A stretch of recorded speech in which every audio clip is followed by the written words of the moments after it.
નમસ્કાર દર્શક મિત્રો, આપ સર્વ દર્શક મિત્રોના સાથીઓથી આપણી ચેનલ જેનું નામ છે ગુજરાત દુનિયા યુટ્યુબ ચેનલની અંદર અત્યારે 40,000 સબસ્ક્રાઇબર પૂરા થઈ ગયા છે, જેની ખુશીની અંદર આપણે આ વિડીયો બનાવી રહ્યા છીએ અને આપ સર્વ દર્શક મિત્રો સાથીઓનું દિલથી સ્વાગત પણ કરી રહ્યા છીએ અને સાથે સાથે ખૂબ જ આભાર પણ માની રહ્યા છીએ. જી હા દર્શક મિત્રો, ગુજરાત દુનિયા યુટ્યુબ ચેનલની અંદર આપણે કન્ટિન્યુ 2 વર્ષથી વેધર એટલે કે હવામાનને લગતા સમાચારો અપડેટ કરતા રહીએ છીએ, જેમાં કેવી હવામાનની પરિસ્થિતિ રહેવાની છે, કયા કયા વિસ્તારોની અંદર વરસાદને લઈને શું આગાહી કરવામાં આવી છે, હવે પછીની અંદર વરસાદ, માવઠા અને વાવાઝોડાને લઈને શું નવી આગાહીઓ કરવામાં આવી રહી છે, કયા કયા વિસ્તારોની અંદર હવામાનની અંદર કેવા કેવા પલટાઓ આવી શકે છે અને પલટાવ આવવાની અસરને લઈને ગુજરાતનું હવામાન કેવું બદલાતું જોવા મળવાનું છે,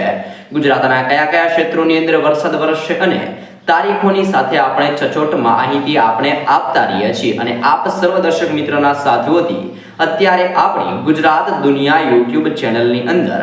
40,000 સબસ્ક્રાઇબર મિત્રો કમ્પ્લીટ થઈ ગયા છે, જેની ખુશીની અંદર આપ સર્વ દર્શક મિત્ર સાથીઓનો હું આભાર માનું છું અને હજી પણ આગામી દિવસોની અંદર વરસાદની અંદર જે પણ હલચલ થતી જોવા મળશે, નવી સિસ્ટમ બંગાળની ખાડીને અરબી સમુદ્રના દરિયામાં બનશે, જેને લઈને ગુજરાતના હવામાનની અંદર હજી પણ આગામી દિવસોની અંદર કઈ અપડેટ આવશે, જેની સંપૂર્ણ વિગત આપણે તમને આ વિડીયોના મારફતથી જણાવતા રહીશું. જી હા દર્શક મિત્રો, અંબાલાલ પટેલ દ્વારા પણ હજી પણ કહેવામાં આવ્યું છે કે આગામી 18 તારીખના રોજ બંગાળની ખાડીમાં ફરી એકવાર એક નવી હલચલ સક્રિય બનતી જોવા મળી શકે છે.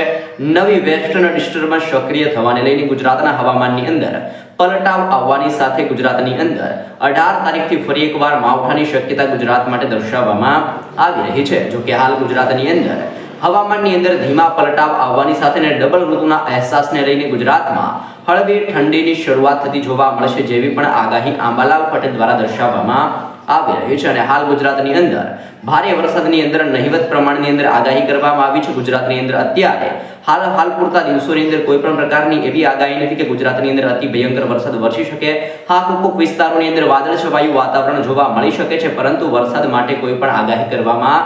નથી આવી રહી. અને ખાસ દર્શક મિત્રો, આપ સર્વ દર્શક મિત્રોનો ખૂબ જ આભાર માનું છું અને આ ચેનલની અંદર જોડાયા રહેજો, જેને થકી આપણે આગામી દિવસોની અંદર હજી પણ હવામાનને લગતી કોઈ પણ પ્રકારની કોઈ તાજી અપડેટ આવશે તો વિડીયોના મારફત થકી અમે તમને ખાસ જણાવતા રહીશું.